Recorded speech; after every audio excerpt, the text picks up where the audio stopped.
Asalaamu calaykum waraxmatullaahi tacaala wabarakaatu. Maanta waxaan karsanayaa bariis iyo hilib. Waa ka ujeedin hilbihii aan saaranaya hadda. Waxaan ku shubtay qarfe iyo heel iyo maraq maaji qal wixii markaas aan ugu talagalay inaan ku shubto. Dhanaan ku shubanayaa baking soda waxaan ugu shubanayaa hilbaha dhaqsuu kariya. Marka waxaan rabaa hilbahan inuu si fiican u igu karo ahaan ugu shubanayaa marka baking soda. Dad badan ay weydiiyaan baking soda maxaa ugu shubtaa wax kale ma ahan inuu hilbaha dhaqso u ii kariyaan rabaa. Wixii markaas adiga aad rabtid inaad ku shuban kartaa walaalaheyga. Ani waa kana waxa aan rabo dhanaan ku shubanayaa toon shiidan wixii qudaar adig ku yaalo guriga wax walba ha noqdo oo qudaar ah ku shuban kartaa. Marka kulli isku dardartiin sida hadda aan sameynayo oo kale waa dabooleysiin le. Marka waa ku ujeedin barbarooniyaasha yariiskan ku darsaday wixii markaas ii yaalo guriga dhanaan ku wada daray waa daboolay. Marka dabka high ma ahan kis yar waa kasoo dejiyay lambarka high-ga. Inta waxaan karsanayaa ukun. Ujeedin bariiskana noocan hadda ka hor waa kariyay haddana mar labaad waa karinayaa idin la soo sheer garay. Waxaan karinayaa 5 bakeeri familkeyga size-ka familkeyga yacni. Saliidda markaa waxa dubayo basasha waa gaabiyay markaan waxaan rabaa si tartiib inuu basasha igu karo. Waxaa kale ii shiidan kismaayo xawaaj toon iyo kabsar waa kana intaan ku shubto wax badan aan shiitay. Waxaan rabaa inaan meelal badan aan u isticmaalo. Hadda waa ka bariiska aan ku karsanayaa kis yar inta kale waa ii yaala. Waxaan ku darsanayaa carrot haddii rabtid waxaa ku darsan kartaa zabiib haddii kale waa iska dhaafi kartaa. Marka insha Allah maraqii hadday biyihii waxa waaye oo aan ku kariyay ariga aan ku shubtay biyo badan ma u baahna bariiskan wax yar loo baahan yahay.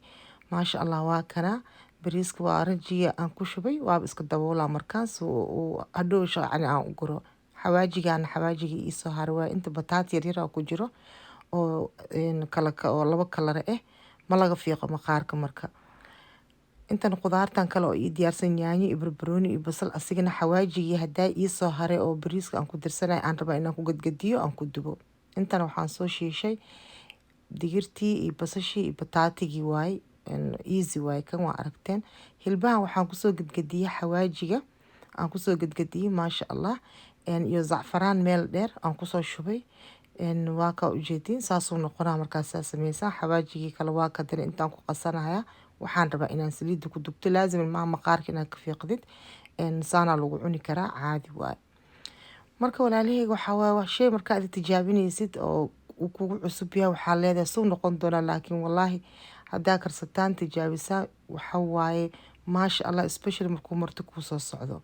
Barbaroonigii waa ka asigana xawaajigii aan ku soo gadgadiyay waa dubayaa asigana waxaan rabaa inaan kulli hal meel ku wada shubo waa ka meeshan aan ku soo wada shubayo kulli basashii yaanyadii barbaroonidii kala nooc ahaayeen bataatigii iyo macal hilbihii aan soo wada dubay kulli waa kana diyaar waay walaalaheyga. Hadda waxa waqtigii aan qadeeni lahayn wixii dhan waa wada diyaariyay maasha Allah.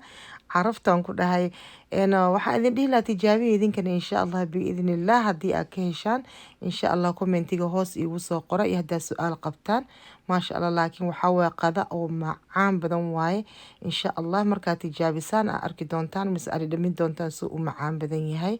Waxaan kala idin dhihi lahaa don't forget to subscribe iyo share iyo like insha Allah biidhnillah saa idinkugu soo geliyo fiidiyoyaal cusub hadduu Ilaahay nacam dhaho. Marka waxaa idin dhahayaa walaalaheyga idinkana tijaabiya insha Allah biidhnillah hadduu Ilaahay nacam dhaho. Waxaan rajeynayaa inaad jeclaan doontaan. Asalaamu calaykum waraxmatullaahi tacaala wabarakaatu.